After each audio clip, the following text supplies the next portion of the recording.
Ya, Assalamualaikum warahmatullahi wabarakatuh. Apa kabar anak-anak kelas 10?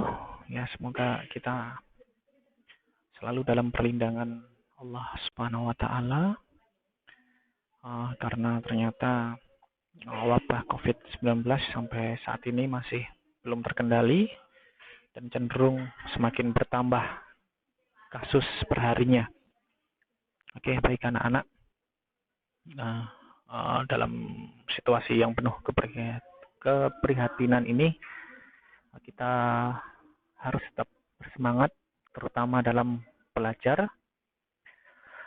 Nah, dan pada saat ini kita akan belajar bersama-sama mengenai mata pelajaran sosiologi kelas 10 di semester kedua atau semester genap, bab sistem sosial.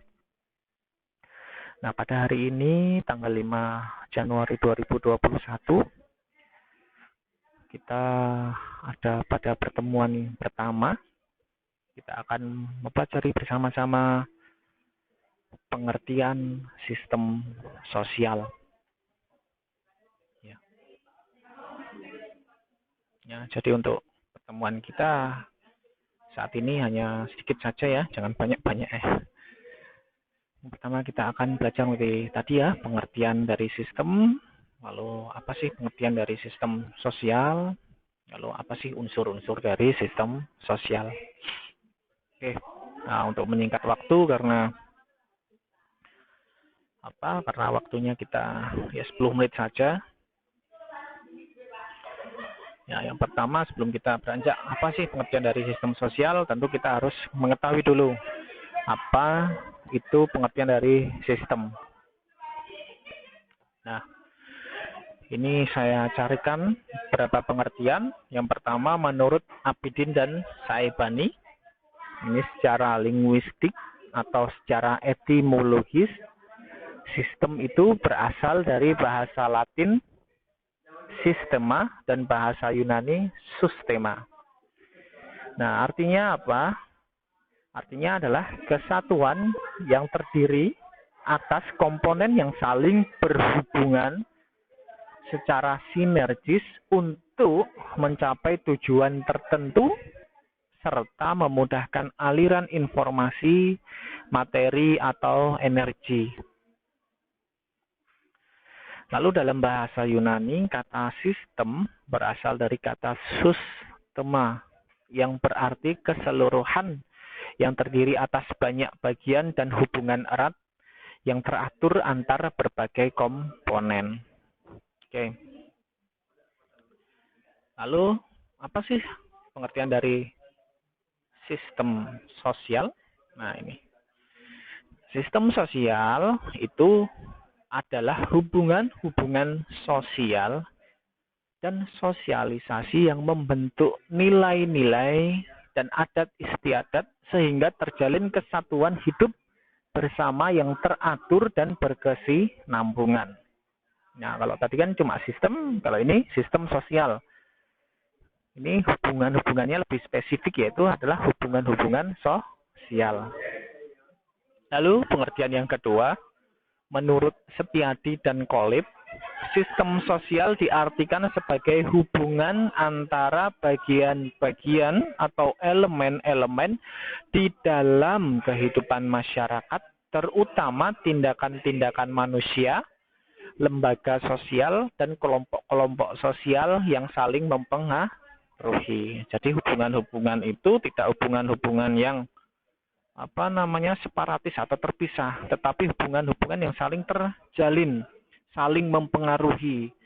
Ada aksi, ada reaksi, itu ya. Oke. Lalu ini yang saya ada, itu pengertian lagi ya, ini menurut Wirawan.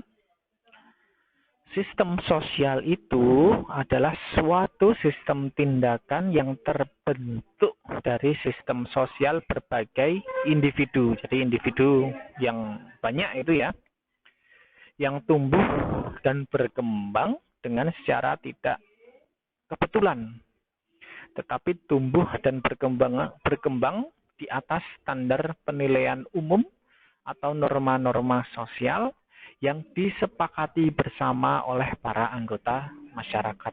Jadi sistem sosial itu bukan sesuatu yang ujuk-ujuk ada atau tiba-tiba ada atau kebetulan ada, tapi terbentuk karena ada kesadaran oleh masyarakat itu sendiri. Ya, melalui apa tadi? Melalui norma-norma sosial yang disepakati bersama.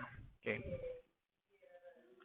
Nah, untuk memudahkan kita mengenali apa itu sistem sosial, nah, biasa sistem sosial itu terdiri atau dibagi dalam berbagai unsur-unsur sistem sosial. Jadi ada unsur-unsurnya, unsur-unsur sistem sosial.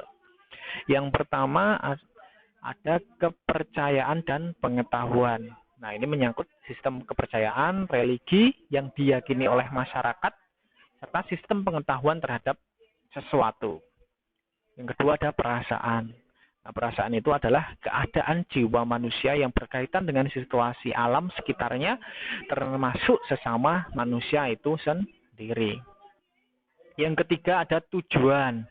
Tujuan itu adalah suatu hasil akhir atas suatu tindakan dan perilaku seseorang yang harus dicapai melalui perubahan maupun dengan cara mempertahankan suatu keadaan yang dianggap telah baik. Nah, itu ada tujuannya. Yang keempat, ada norma atau peraturan sosial. Norma adalah pedoman-pedoman tentang perilaku yang diharapkan atau pantas menurut kelompok sosial atau kelompok masyarakat. Yang kelima ada kedudukan, status, dan peran atau role.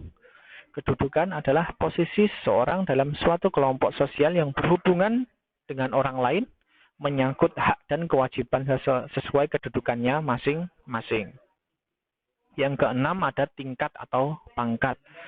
Pangkat itu diperoleh melalui penilaian terhadap perilaku seseorang yang menyangkut pendidikan, pengalaman, keahlian, pengabdian, dan lain-lain.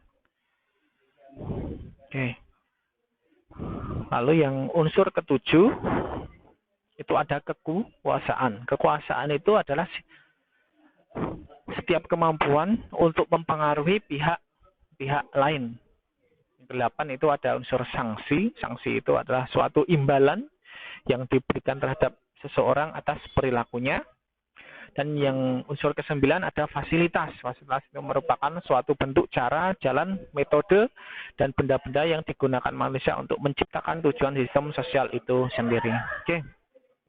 Nah, mungkin untuk pertemuan pertama kita hanya membahas sedikit materi saja ya. Yang pertama tadi kita sudah mengetahui pengertian dari sistem. Yang kedua tadi kita mengetahui tentang pengertian dari sistem sosial, dan yang ketiga tadi pengertian dari unsur-unsur sistem sosial. Coba nanti kalian baca lagi, nanti saya share materinya PowerPoint, nanti bisa kalian baca lagi, kalian pahami. Dan kalau bisa, nanti kalian coba cari referensi lain mungkin dari internet atau buku di perpustakaan. Nah, mungkin itu saja. Sampai ketemu lagi pada pertemuan minggu depan. Kurang lebihnya saya mohon maaf. Billahi taufik wal hidayah. Assalamualaikum warahmatullahi wabarakatuh.